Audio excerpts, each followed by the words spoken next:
नमस्कार my dear friends, मैं आलोक कुमार अपने ऑनलाइन इंस्टीट्यूट परीक्षावाणी पे आप सभी का स्वागत करता हूं।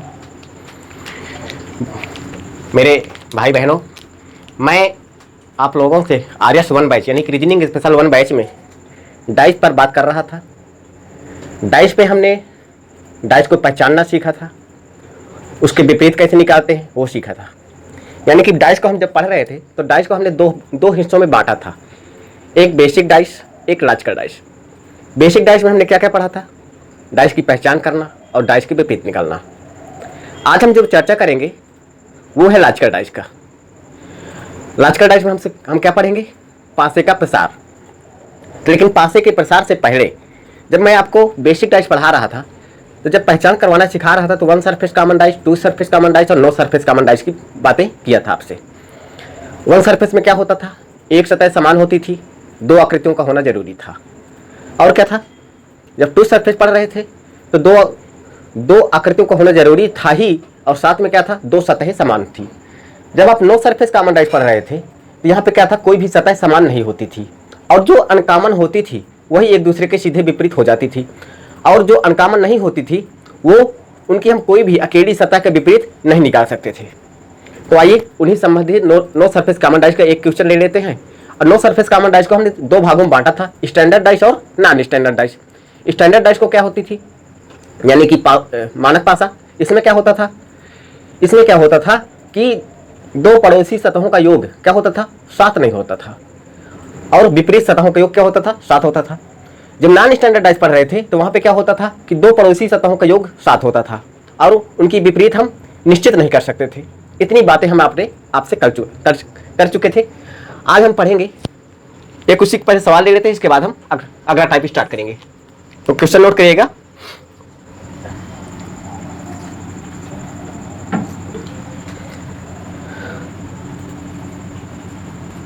नीचे पासे में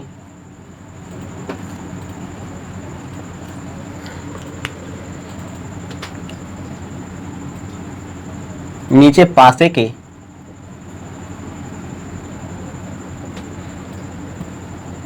प्रारूप को दर्शाया गया है।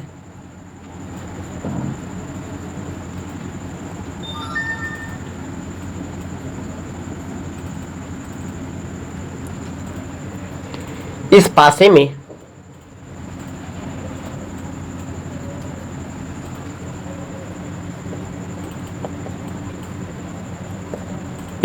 में अंक 2 के विपरीत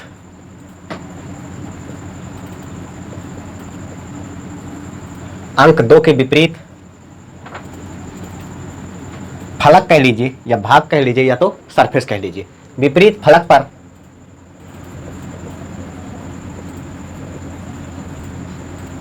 कौन सा अंक होगा?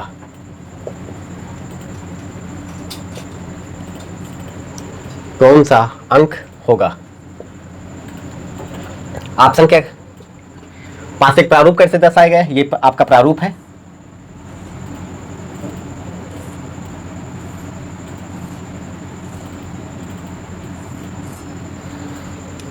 यहाँ पे 1 है, यहाँ पे 3 है, यहाँ पे 2 है। ऑप्शन क्या दिया है? 4 दिया है, 6 दिया है, 5 है, और 4, 5 और 6।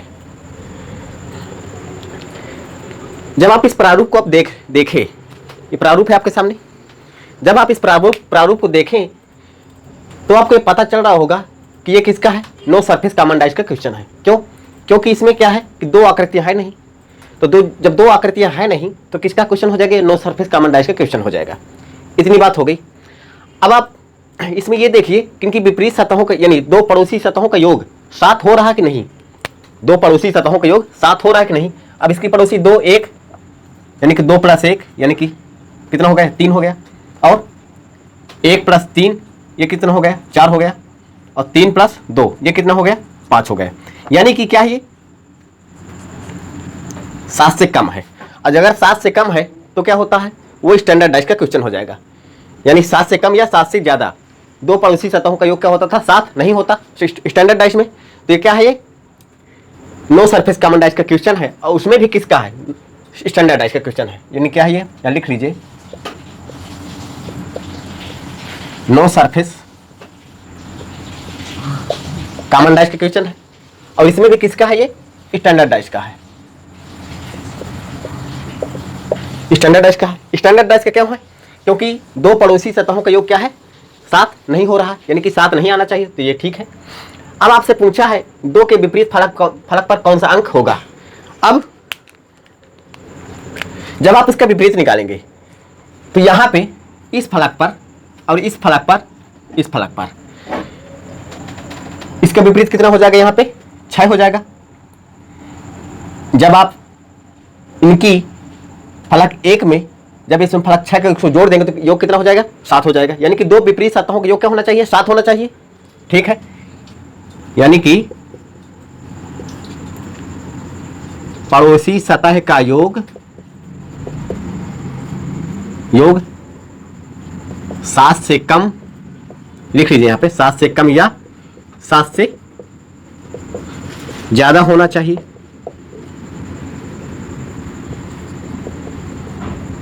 ज्यादा होना चाहिए, ये कंडीशन यहां पे सेटिस्फाइड कर रही है। ये क्या है, 7 से कम है। ठीक है, और क्या है दूसरी इसकी पहचान, क्या स्टैंडर्ड डाइस की, इसकी जो दूसरी पहचान है क्या है, विपरीत सतह का योग, यानी विपरीत सतहों का योग कितना होना चाहिए, 7 होना चाहिए। और जब आप 1 में 6 जोड़ेंगे, यानी कि 6 इसकी क्या है, विपरीत सतह है, तो कितना हो जाएगी यहां पे, कितना हो जाएगा यहां पे, 7 हो जाएगा। कितना हो गया ये, 7 हो जाएगा। जब आप 3 में कितना जोड़ देंगे, 4 जोड़ देंगे, तब यहां पे कितना आ जाएगा, 7 आ जाएगा। और जब 2 में यहां पे कितना जोड़ेंगे, 5 जोड़ देंगे, तो यहां पे कितना आ जाएगा, 7 आ जाएगा।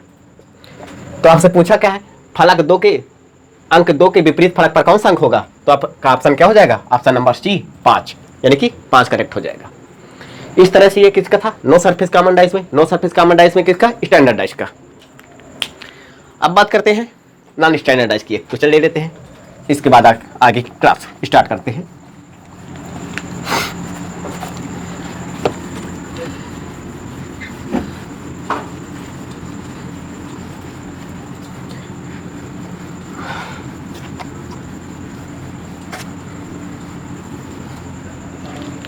क्वेश्चन नोट करिएगा,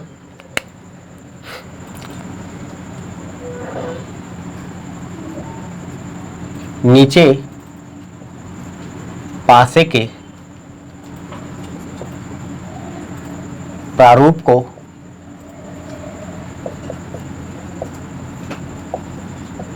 दर्शाया गया है। इस पासे में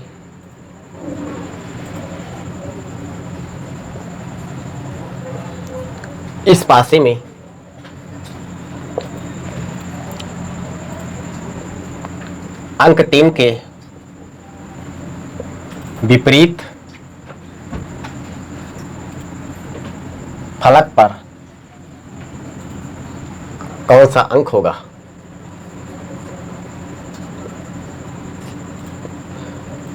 फिगर कर दिया गया है,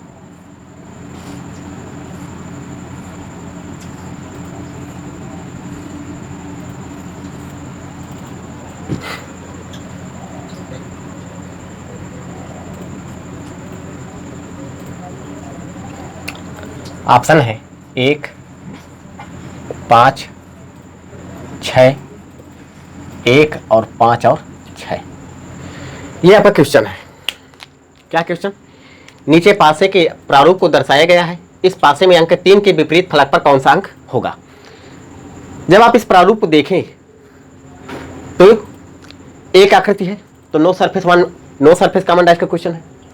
और नो सरफेस कॉमन डाइस में किसका क्वेश्चन है, नो सरफेस कॉमन डाइस में किसका क्वेश्चन है, नॉन स्टैंडर्ड डाइस का क्वेश्चन है। क्यों, पहली पहचान तो आप कर गए।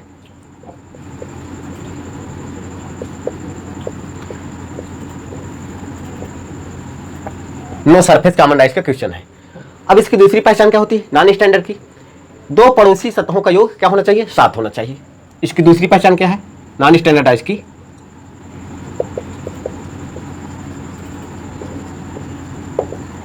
क्या है पहचान? दो पड़ोसी सतहों का योग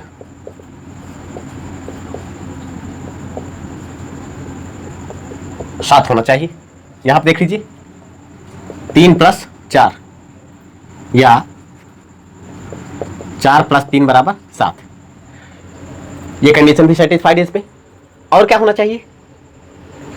अब जब आप इनके विपरीत निकालना है तो आप इसमें विपरीत इसके ये नहीं निश्चित कर सकते कि इसमें इसके विपरीत कौन होगा।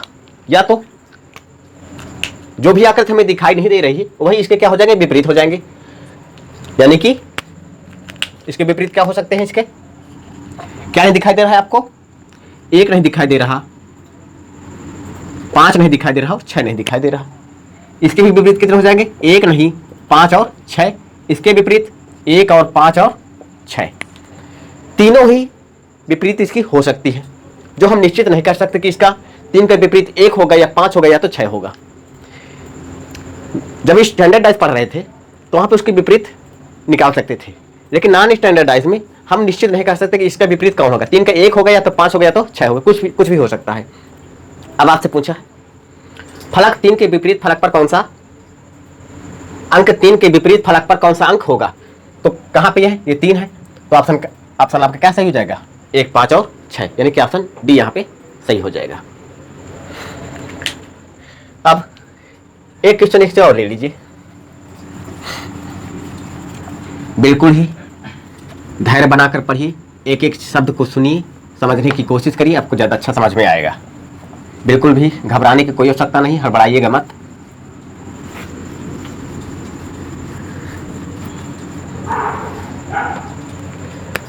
नीचे पासे की एक क्वेश्चन है।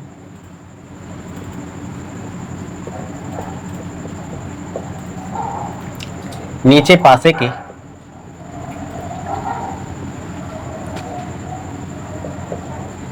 प्रारूप को दर्शाया गया है।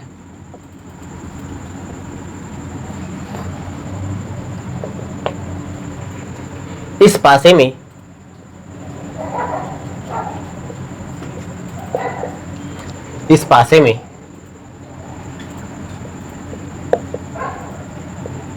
अंक 3 के सामने या कहिए विपरीत कह लीजिए, सामने कौन सा अक्षर होगा? कौन सा? 5 है, यहां पे 4 है। ऑप्शन क्या दिया है? 1, 2, 6, नन ऑफ दीज। अब आप ये आपके पास क्वेश्चन है, 1 फिगर है, नो सरफेस कॉमन डाइस का क्वेश्चन है। ठीक है, किसका क्वेश्चन है? नो सरफेस कॉमन डाइस का क्वेश्चन है। नो सरफेस कॉमन डाइस का क्वेश्चन है। पड़ोसी सतहों के योग क्या हो रहा है? 7 है, यानी कि 4+3, यानी कि ये क्या है? नॉन स्टैंडर्डाइज है। क्या है ये? नॉन स्टैंडर्डाइज है, ये भी बात मान ली गई। अब आप इनको हम अकेली जो है इनकी विपरीत सतहों के योग मान निकाल नहीं सकते हैं। तो इसका मान क्या हो जाएंगे? विपरीत सतह या तो 1 हो जाएगी, या तो 2 हो जाएगी, या तो 6 हो जाएगी। या तो इसका भी 1 या तो 2 या तो 6, या तो 1 या तो 2 और या तो 6। आपसे पूछा है अंक 3 के सामने कौन सा अक्षर होगा? कौन सा अक्षर होना चाहिए? या तो 1 होना चाहिए, या तो 2 होना चाहिए, या तो 6 होना चाहिए, ये होना चाहिए। ऑप्शन में आपको दिया नहीं, तो आपका ऑप्शन क्या हो जाएगा? नॉन ऑफ दीज, यानी कि डी ऑप्शन सही हो जाएगा। इस तरह से नो सरफेस कॉमन डाइस के क्वेश्चन समाप्त हुए। अब हम बात करते हैं जो आज का टॉपिक है, वो है क्या है? पासे का प्रसार। उस पर बात करते हैं। आज का डाइस आज से स्टार्ट। कल आपका टॉपिक खत्म हो जाएगा, डाइस यानी खत्म हो जाएगी। इसके हम कुछ क्वेश्चन लेकर आएंगे, उस पर आप लगाइएगा, आप भी मेरे साथ लगाइएगा।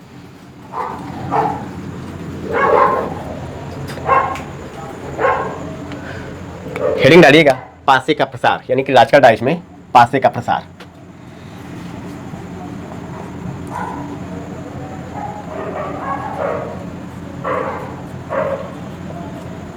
प्रसार या घुमाव।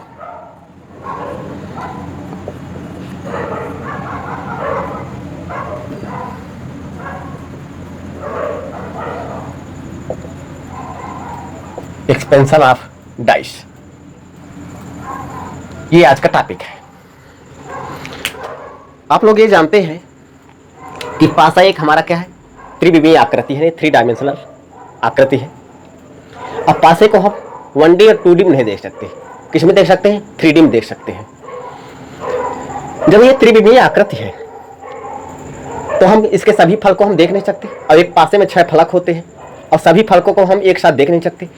तो उसके लिए हमें एक ऐसा फिगर चाहिए जिसमें हम 6 की 6 सतहों को देख सकें, 6 की 6 सतहों को हम देख सकें।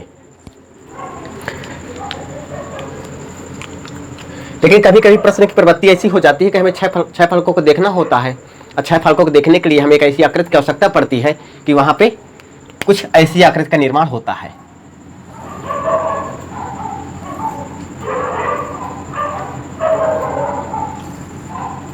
कुछ ऐसी आकृति का निर्माण होता है। मान लीजिए इसमें ए से लेकर एफ तक अक्षर लिखे हुए हैं, यानी कि A B C D E और एफ, इसमें ये अक्षर लिखे होंगे। अब कह दिया मैंने आपसे कि ए के विपरीत सी है, ए के विपरीत यहां पे क्या हो जाएगा, सी हो जाएगा, और बी सी डी, और ए के विपरीत सी है तो बी डी ई और एफ। एक अगर विपरीत सी है तो 4 इसकी क्या हो जाएगी, पड़ोसी सतह हो जाएगी, हो जाएंगी नहीं, 4 इसकी क्या हो जाएगी, पड़ोसी सतह हो जाएंगी, बी डी ई एफ। ए का विपरीत अगर सी है तो पड़ोसी कितने हो जाएंगे, इसके 4 हो जाएंगे, पड़ोसी कितने हो जाएंगे, 4, 4 कौन से हो जाए, बी डी ई और एफ। और जो पड़ोसी सतहें होती है वो कभी भी विपरीत नहीं हो सकती, और जो विपरीत सतहें होती हैं वो कभी भी पड़ोसी नहीं हो सकती। रीजनिंग कहता है ऐसा कि जो पड़ोसी सतहें होती हैं वो कभी भी विपरीत नहीं होती, और जो विपरीत होती हैं वो कभी पड़ोसी नहीं हो सकते। तो इसको हम कैसे ज्ञात करते हैं उस पर चर्चा करते हैं। एक पासे में 6 सतहें होती है, ठीक है, नोट कर लीजिए। एक पासे में 6 सतहें होती हैं। अगर हम एक सतह की बात करें, अगर हम एक सतह की चर्चा करें तो 6 सतह, यानी कि इसको जब आप डायग्राम बनाएंगे तो कुछ ऐसा बनेगा।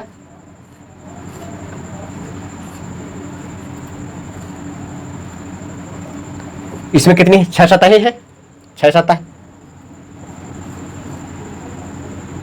जब हम इसकी एक सतह की बात करते हैं, कितनी, एक सतह की बात करें, जब एक सतह की बात करेंगे तो यहां पे क्या हो जाएगी, एक इसकी विपरीत सतह हो जाएगी, एक इसकी विपरीत सतह हो जाएगी, और 4 पड़ोसी सतह हो जाएंगी। कितनी, 4 पड़ोसी सतहें, 4 पड़ोसी सतह होंगी। विपरीत सतह क्या कहते हैं, कुछ शब्दावलियां हैं, उनको नोट कर लीजिए। क्या है, अपोजिट साइड, क्वेश्चन आते हैं ऐसे, अपोजिट साइड या सरफेस, या प्रतिमुख, यानी कि एक दूसरे के मुख की तरफ, या आमने सामने,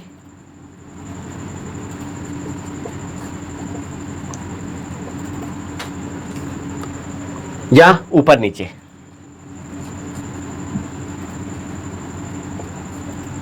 जब आप पड़ोसी सतहों की बात करेंगे तो इसको कहते हैं एडजेसेंट, क्या बोलते हैं, एडजेसेंट सरफेस,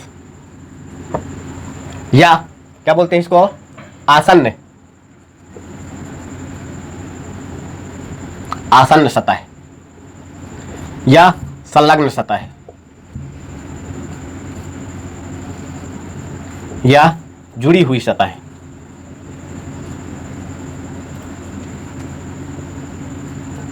कभी कभी एग्जामिनर जो है ऐसे प्रश्नों को कुछ ऐसी शब्दावलियों डालकर क्वेश्चन पूछा करता है, तो इसके लिए शब्दावली क्या है, अपोजिट साइड के लिए प्रतिमुख है, आमने सामने या ऊपर नीचे। जब 4 पड़ोसी सतह उसको क्या बोलते हैं, एडजेसेंट सरफेस बोलते हैं, या तो आसन्न सतह, या तो संलग्न सतह, या तो जुड़ी हुई सतह। जब आप इसकी एक आकृति का निर्माण करेंगे, यानी कि जो पड़ोसी सतह होती है वो कभी भी क्या होती है, विपरीत नहीं होती, और जो विपरीत होते हैं वो कभी पड़ोसी सतहें नहीं होती हैं। जब आप इसकी एक आकृति के निर्माण करेंगे तो आकृति कुछ ऐसी बनकर आएगी। कैसी? ऐसी। क्योंकि हमें सभी आकृतियों को देखना है, तो कुछ आकृति ऐसी निकल कर आएगी, ऐसी आ सकती है, या यहां बना लेते हैं,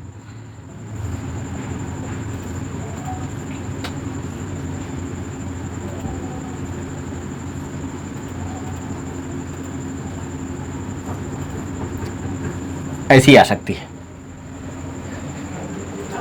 या इसको आप नोट कर लीजिए, इसको मिटाकर बनाते हैं।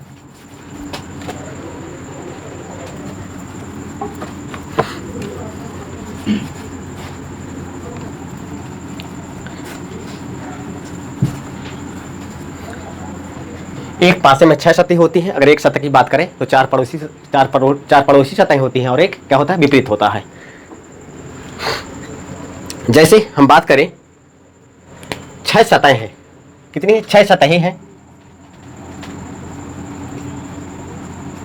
6 सतहें A B C D E और एफ है, और ए का विपरीत, ए का विपरीत सी है,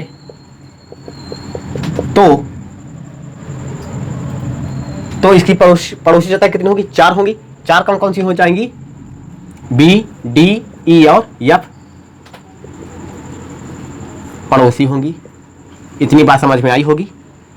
जब आप इसको एक फिगर के रूप में देखेंगे तो कैसे देखेंगे? ऐसे।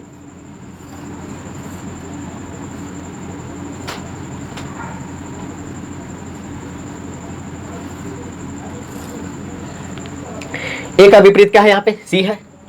ए यहां पे हो गया, सी यहां पे हो गया, यहां पे क्या बचा? बी डी ई और एफ। अब आप जानते हैं कि चार पड़ोसी सतह होती है और एक विपरीत सतह होती है। यहां पे लिख लीजिए, एक विपरीत सतह है, और यहां पे लिख लीजिए 4 पड़ोसी सतह है। ठीक। अगर ए का विपरीत सी है, अगर ए का विपरीत सी है तो इसकी पड़ोसी सतह कौन कौन सी होंगी? या तो बी होगा, या तो बी डी ई और एफ हो जाएंगी। अगर बी का विपरीत ई है, बी का विपरीत ई है, तो इसकी पड़ोसी सतह कौन हो जाएगी? ए हो जाएगी, और क्या हो जाएगी? डी हो जाएगी, ए हो जाएगी, एफ हो जाएगी, सी हो जाएगी, डी हो जाएगी। अगर डी का विपरीत एफ है तो पड़ोसी कौन हो जाएगी? ए हो जाएगा, बी हो जाएगा, और कौन हो जाएगा?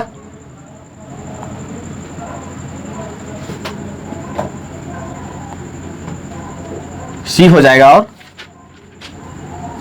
ई हो जाएगा, ई हो जाएगा, ए बी सी ई हो जाएगा। अगर ए का विपरीत अगर सी है तो पड़ोसी बी डी ई एफ। अगर बी का विपरीत क्या है? यहाँ पे ई है, तो ए एफ सी डी। अगर डी का विपरीत एफ है तो यहाँ पे ए बी सी ई, इसकी क्या हो जाएगी? 4 पड़ोसी सतहें हो जाएंगी। अब इसमें क्वेश्चन कैसे आते हैं उन पे आज चर्चा करते हैं। देखिए कैसे क्वेश्चन आते हैं।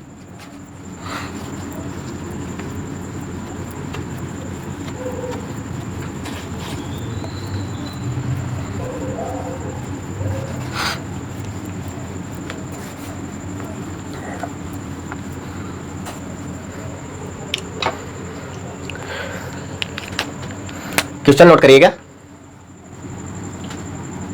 क्वेश्चन से और ज्यादा समझ में आएगा। राम और श्याम पड़ोसी नहीं है।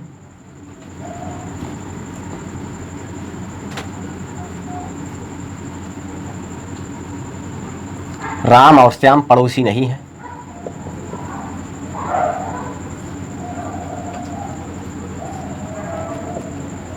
पड़ोसी नहीं है। राजू और रामू,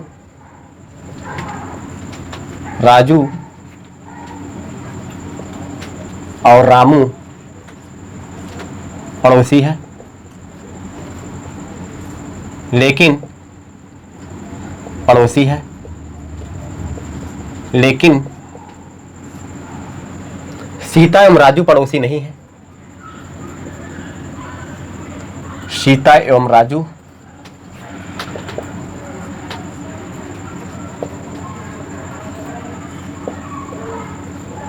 पड़ोसी नहीं है। तो आपसे पूछा है तो ओम के विपरीत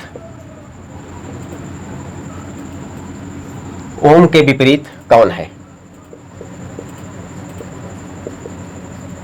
ऑप्शन दिया है आपको, सीता, श्याम, रामू और राम। पासे का प्रसार का क्वेश्चन दिया है।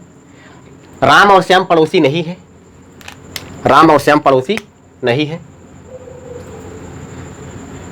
राजू और रामू पड़ोसी है, लेकिन सीता एवं राजू पड़ोसी नहीं है। तो ओम के विपरीत कौन है? जितनी भी इसमें कंडीशन दी गई है, उन्हीं कंडीशनों के साथ हम पासे के प्रसार का हम क्वेश्चन सॉल्व करेंगे। आइए देखते हैं कैसे सॉल्व करते हैं। कह रहा है राम और श्याम पड़ोसी नहीं है। अगर ये पड़ोसी नहीं है तो इसका मतलब क्या है? ये विपरीत है, यानी कि उसके पड़ोसी नहीं है तो इसका मतलब क्या है? ये विपरीत हुए। ठीक है, ये फिगर हो गया आपका।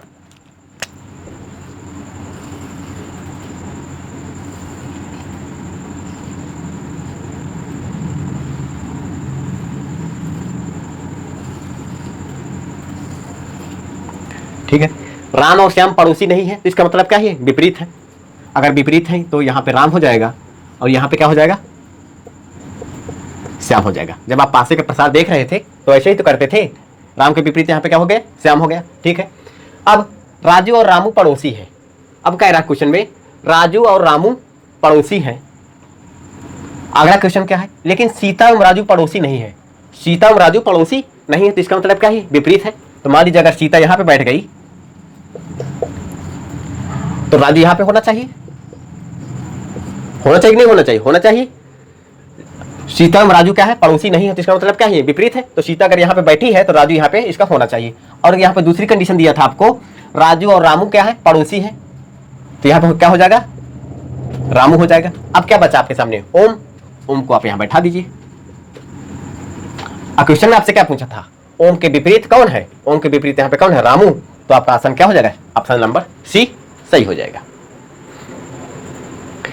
यानी कि पासे के प्रसार में हमें जितनी भी कंडीशन दी जाती है उन्हीं कंडीशनों के साथ हम क्वेश्चन को सॉल्व करते हैं। बहुत ही आसान होता है। अब यहाँ पे जैसे राम और श्याम पड़ोसी नहीं है, तो पड़ोसी नहीं है तो इसका मतलब क्या है? यहाँ पे विपरीत है, यानी कि विपरीत जगह बैठे हैं। राम यहाँ बैठा है तो श्याम यहाँ बैठेगा। फिर कह रहा है राजू और रामू पड़ोसी है। इसको थोड़ी देर के लिए छोड़ दीजिए यहाँ पे। फिर अगली कंडीशन है इसकी, लेकिन सीता एवं राजू पड़ोसी नहीं है। अगर सीता और राजू पड़ोसी नहीं है तो इसका मतलब क्या है? विपरीत है। तो सीता अगर यहाँ बैठी है तो राजू यहाँ बैठना चाहिए, क्योंकि ये क्या है? आपस में क्या है? विपरीत है। इनकी आपस में बनती नहीं तो ये क्या हो गए? विपरीत हो गए। और दूसरी कंडीशन आपको दिया था, राजू और रामू क्या है? यहाँ पे पड़ोसी है। तो राजू और रामू आपस में यहाँ क्या हो गए? पड़ोसी हो गए। अब बचा आपके पास क्या? ओम। ओम के रिक्त स्थान खाली था तो आप ओम को यहाँ बैठा दीजिए। आपसे पूछा क्या था? ओम के विपरीत कौन बैठा? तो ओम के विपरीत कौन बैठा है? आपका रामू बैठा है। Option number C is correct. इस तरह से पासे के प्रसार का क्वेश्चन सॉल्व करते हैं। एक क्वेश्चन इसका और देख लीजिए।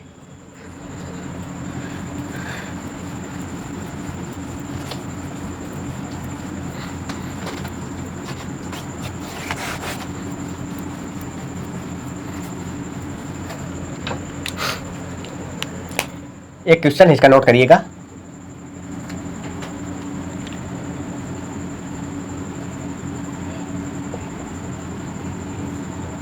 एक पासे की 6 सतहों में, यानी 6 सतहों पर 6 रंगों के नाम।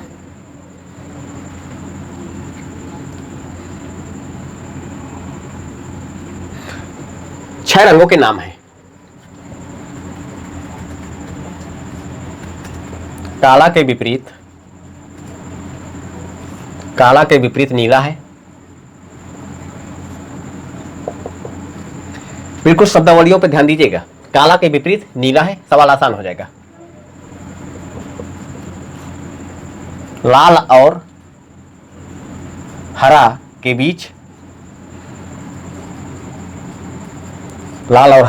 गुलाबी है।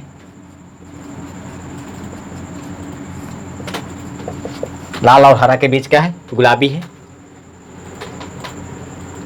यदि एक सतह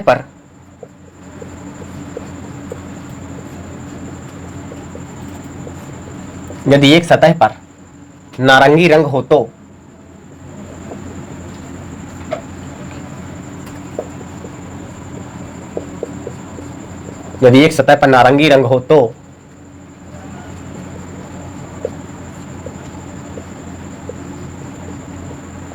उसके विपरीत सतह पर कौन सा रंग होगा?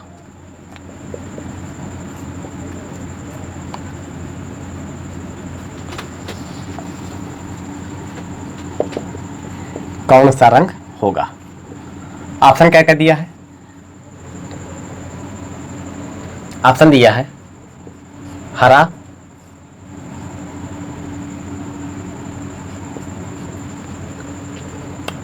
गुलाबी, लाल और काला। ये ऑप्शन दिया है। क्वेश्चन क्या दिया? एक पासे की 6 सतहों पर 6 रंगों के नाम है।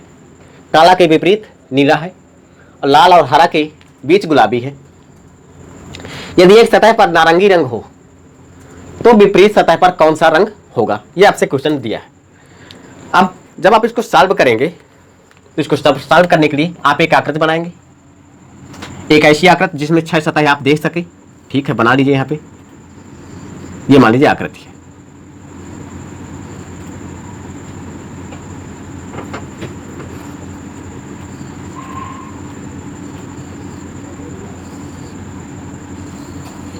ये हुआ। अब कह रहा है 6 रंगों के नाम है और काला के विपरीत क्या है? यहां पे नीला है।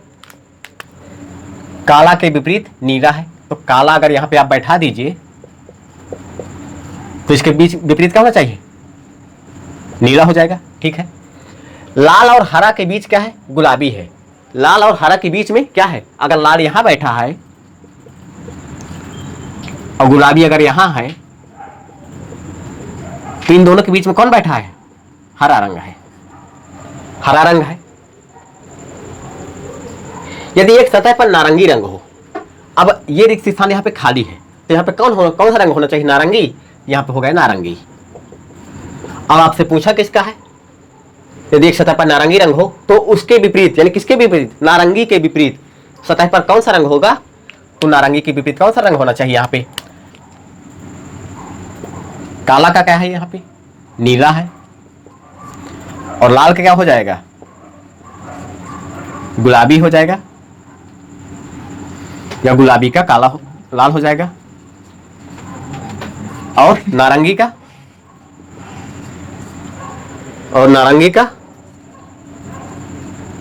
क्या हो जाएगा? यहां पे हरा। तो आपसे पूछा किसका है? नारंगी का कौन सा रंग होगा? तो ऑप्शन नंबर आपका ए नंबर आपका यहां पे सही हो जाएगा। यहां पे नारंगी किसके विपरीत हो जाएगा? हरा के विपरीत हो जाएगा। इस तरह से हम पासे का प्रसार करते हैं। अब इसी से ही आधारित यानी कि रिलेटेड है पासे का घुमाव। उसको भी देख लीजिए थोड़ा सा। यहीं पे जब पासे के घुमाव पे बात करेंगे तो पासा जो है, पासे के लिए वहां पे क्या हो? घड़ी की सुई की दिशा या घड़ी की सुई की विपरीत दिशा पे ज्ञात करते हैं। तो एक इसको क्वेश्चन के माध्यम से बात करते हैं। पासे के घुमाव में कुछ ऐसे प्रश्न पूछे जाते हैं जो घड़ी की सुई की दिशा में या घड़ी की विपरीत दिशा में पूछे जाते हैं। तो उसके क्वेश्चन के माध्यम से समझते हैं। हेडिंग डाल दीजिएगा पासे का घुमाव। बिल्कुल इसी पर आधारित है लेकिन थोड़ा सा चेंजिंग है। पासे का घुमाव ये किस नियम पे चलता है? घड़ी की सुई की दिशा या घड़ी की सुई के विपरीत दिशा में। यहां पर लिख लीजिए घड़ी की सुई की दिशा यानी कि क्लॉकवाइज, या घड़ी की विपरीत दिशा यानी कि एंटी क्लॉक।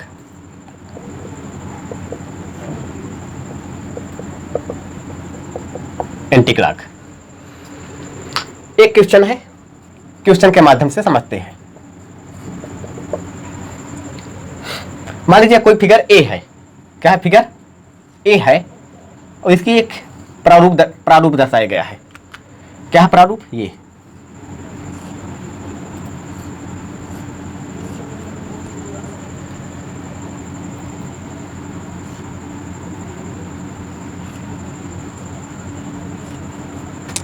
और यहां पे 4 लिखा है, यहां पे 3 लिखा है, यहां पे 6 लिखा है, यहां पे 1 लिखा है, यहां पे 2 लिखा है, यहां पे 5 लिखा है। और इसमें ऑप्शन क्या दिए गए हैं, ऑप्शन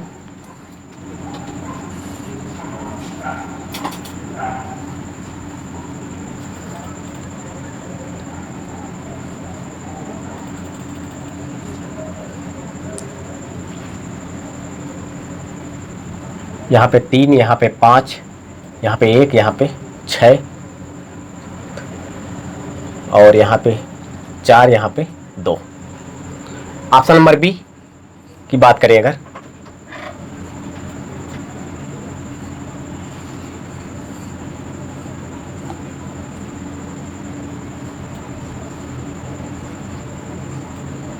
यहाँ पे 4 है, यहाँ पे 6 है, यहाँ पे 5 है, यहाँ पे 3 है, यहाँ पे 1 है, यहाँ पे 2 है।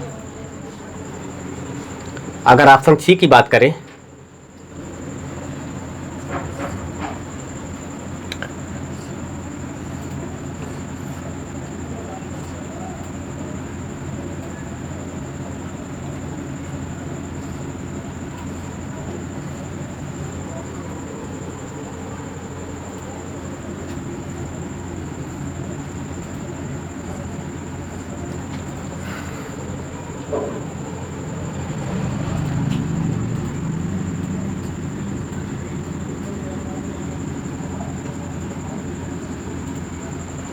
एक ऑप्शन आपके पास डी है।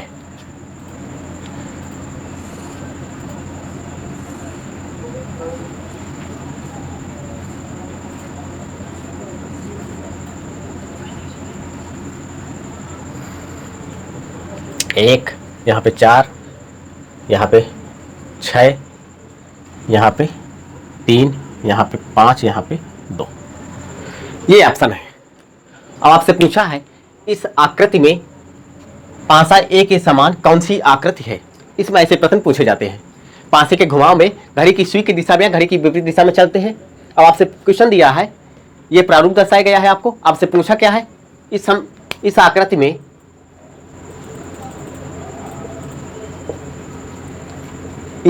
में पासा ए के समान, यानी कि ए के समान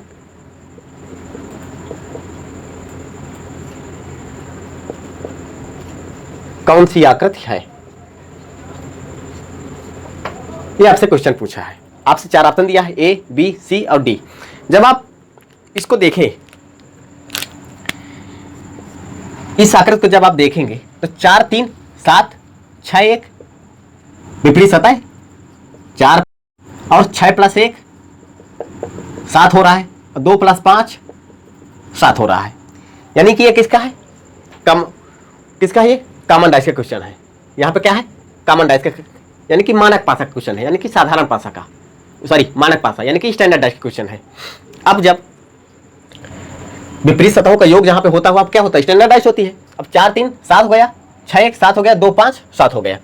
अब आप जब ऑप्शन देखेंगे तो इनमें भी देख लीजिए, यहाँ पे जब आप देखेंगे तो इसका विपरीत क्या होगा, 3 का विपरीत यहाँ पे क्या हो जाएगा, 4, 3 प्लस 4 बराबर 7, एक कंडीशन ठीक है। यहाँ पे 6, 5 11 हो गया, 5 प्लस 6 बराबर 11 और 1 प्लस 2 बराबर 3। तो ये ऑप्शन तो यहाँ पे गलत हो गया। क्यों, क्योंकि इसमें सभी सतहों का, यानी कि सभी विपरीत सतहों का योग क्या होना चाहिए, 7 होना चाहिए, जिसमें 7 तो आ रहा है एक बार, लेकिन फिर 11 आ रहा है, 3 आ रहा है, ये तो गलत हो गया।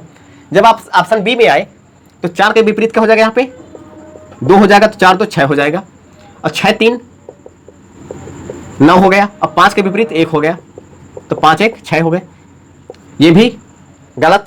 इसमें जब आप 4 2 6, 6 3 9 5 1 6, ये भी गलत। अब बचा आपके पास सिर्फ और सिर्फ डी ऑप्शन। तो जब आप इसमें गए तो 1 प्लस 6 बराबर 7 हो गया, 4 प्लस 3 बराबर 7 हो गया, और 5 प्लस 2 बराबर 7 हो गया। यानी कि ये कंडीशन और इसकी जो ए दिया था आपका क्वेश्चन में, ये कंडीशन सेटिस्फाइड कर रही है, यानी कि साधारण पासा था, सॉरी मानक पासा था, स्टैंडर्डाइज का क्वेश्चन था। तो ये और ये फिगर दोनों आपस में एक दूसरे के बराबर हैं। तो इस तरह से इसका ऑप्शन कौन सा हो जाना चाहिए? डी ऑप्शन इसका सही हो जाना चाहिए। तो इस तरह से आंसर यहाँ पे डी हो जाएगा। आज के लिए इतना ही। कल डाइस आपका खत्म हो जाएगा। इसके बाद हम इसकी प्रैक्टिस को लेके आएंगे PS1 और PS2, उसको 2 पार्टों में खत्म करेंगे। धन्यवाद। देखते रहिए परीक्षा वाली चैनल और अपना सपोर्ट करते रहिए। धन्यवाद।